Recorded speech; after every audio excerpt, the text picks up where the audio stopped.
আমি জানি না ছাদে হঠাৎ মানুষের ওঠা বন্ধ করে দিলেন কেন? রুফটপ বন্ধ মানে কি ছাদে আর উঠবে না? ছাদে উঠলে এখন পাক বিমানের আশঙ্কা করেছেন কিনা আমি জানি, বা উল্কা পাক, হ্যাঁ তার আশঙ্কা করেছেন কিনা আমি জানি। হ্যাঁ, ছাদে যদি আপনি গিয়ে চা খান, ছাদে গিয়ে আপনি যদি কি খাওয়া দাওয়া করেন, তাহলে আপনার জ্বালা কোথায় আমার জানা নাকি এরা পয়সা দিচ্ছিল না, আসলে কিছু না, 3 দিন পরে এসেছে, কিছু তো একটা দেখাতে হবে। ওটা তো রুফটপে ঘটেনি, হ্যাঁ এটা তো টপ ফ্লোরে হয়নি, এটা তো ফার্স্ট ফ্লোরে হয়েছে। তাহলে ফার্স্ট ফ্লোরটা বন্ধ করে দিন দেবে সব জায়গায়। এগুলো সব পাগলামি, এটা মুখ্যমন্ত্রীর পাগলামি, এছাড়া আর কিছু।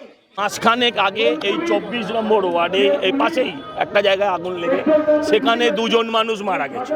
এখানে আগুন লাগাটা অত্যন্ত রেগুলার ইস্যু।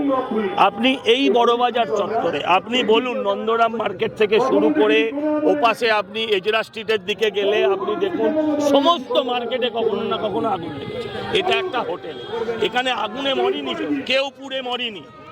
মনে রাখবেন, এখানে একজন পড়ে মরেছে আর বাকিরা দম বন্ধ হয়ে মরেছে।